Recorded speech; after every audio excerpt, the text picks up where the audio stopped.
ValveTime.net. Hi, and welcome to the ValveTime News. Each week we'll bring you the biggest talking points regarding Valve, software, and the community. Now, the news. Last week, we reported on Gabe Newell's comments regarding how he thought Windows 8 is a catastrophe for everyone in the PC space. Following this, a few industry figures have stepped forward to show their support for Gabe's comments on the matter. Notch, creator of the popular indie title Minecraft, John Smedley, president of Sony Online Entertainment, and Rob Pardo, Blizzard Entertainment's executive producer, have all come forward saying they publicly support Gabe's belief that Windows 8 will restrict the PC market by offering a singular online application store similar to Apple's App Store.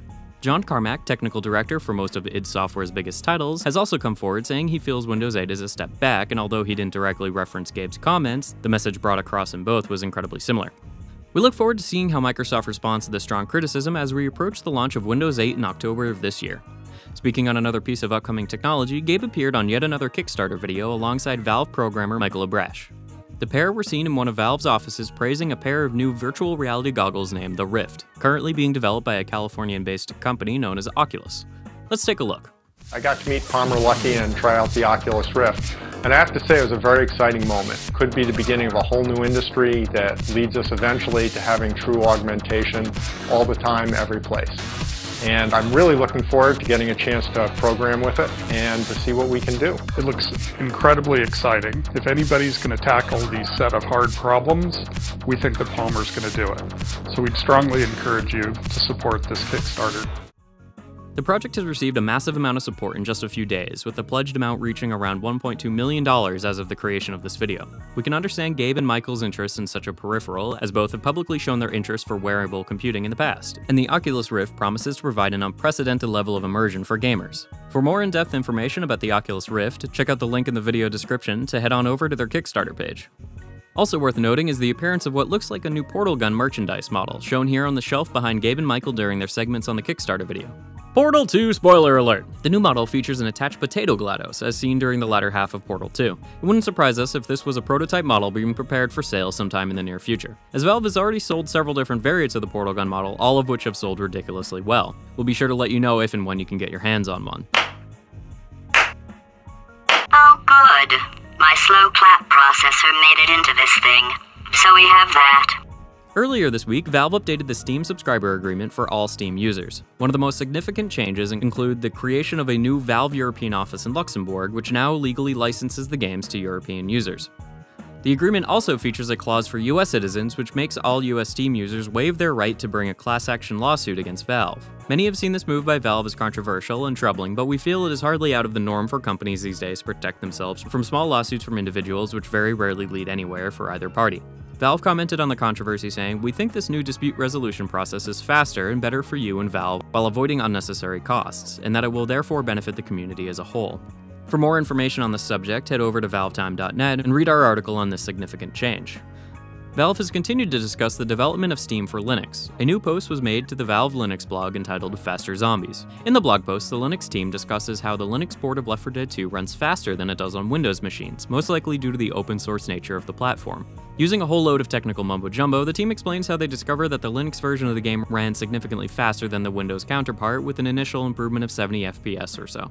We're not going to explain all the long-winded technical details here, mainly because we don't understand most of it, so head on over to the Valve Linux blog for all the details. A link will be provided in the video description.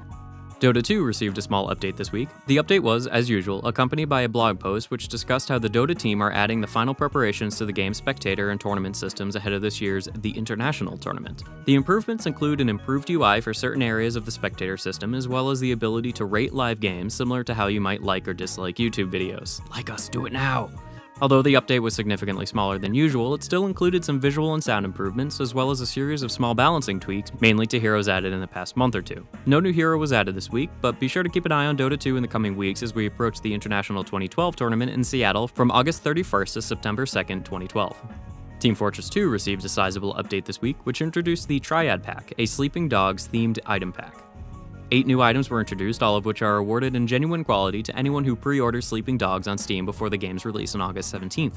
The items are also available now from the Manco store and can be obtained through the usual crafting methods. The most interesting part of this update is the teaser reveal of a brand new map. Kong King, a brand new King of the Hill map, is shown in a small teaser image at the bottom of the update page, hinting at TF2's first real urban environment as well as the first Asian-themed map visual style. Although no further details are given about the map and when it will be released, we can assume its release will coincide with the release of Sleeping Dogs on August 17th. Now, on to the smaller news segments for the week. GTTV presenter and producer Jeff Gade visited Valve this week to record for an upcoming episode of the gaming-related television show GTTV, shown on the Spike TV network on Thursday nights. Gade left a number of tweets about his visit, including letting us know that Gabe is heading off to Africa on a holiday to swim with sharks. Seriously.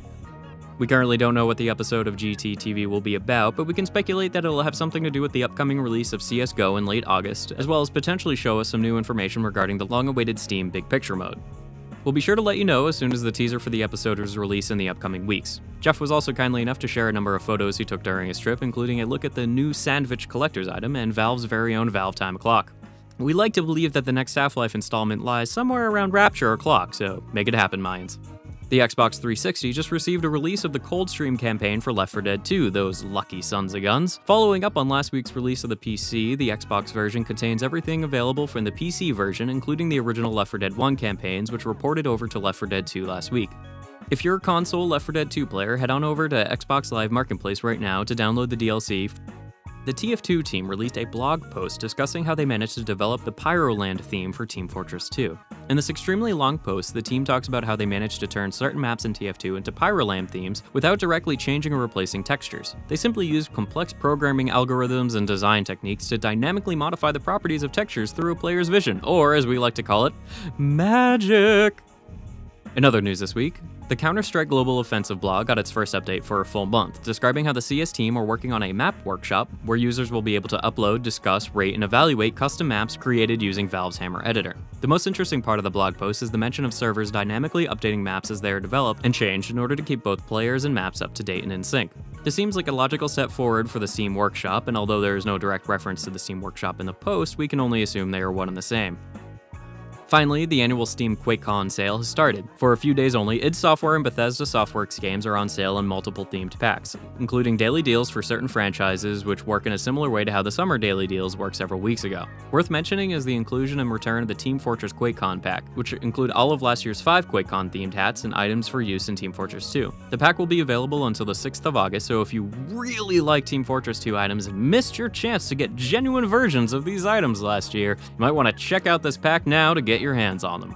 Last week, we announced we were giving away a free copy of Payday the Heist to a lucky viewer. We asked you to download the Mission Improbable 3 mod we reviewed last week, then go to our review video and leave a comment letting us know what you thought about it, good or bad. We have selected our winner. Congratulations to Dark Veil Gaming, who said, "I love the mod. Visually, I was amazed at how much work they put into every little detail. You could tell that they really put their all into the mod. I do agree that the narration was a little weak. It just didn't quite match up the quality of the original voices in Half-Life. But then again, Valve is a professional company. Gameplay-wise, I thought it was great. I love that there was actually a challenge for me. I love playing games where it takes skill and strategy to win overall 5/5.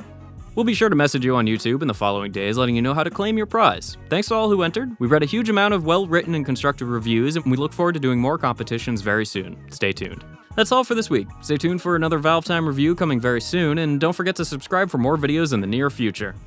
I don't even know why I talk like this. Bye for now.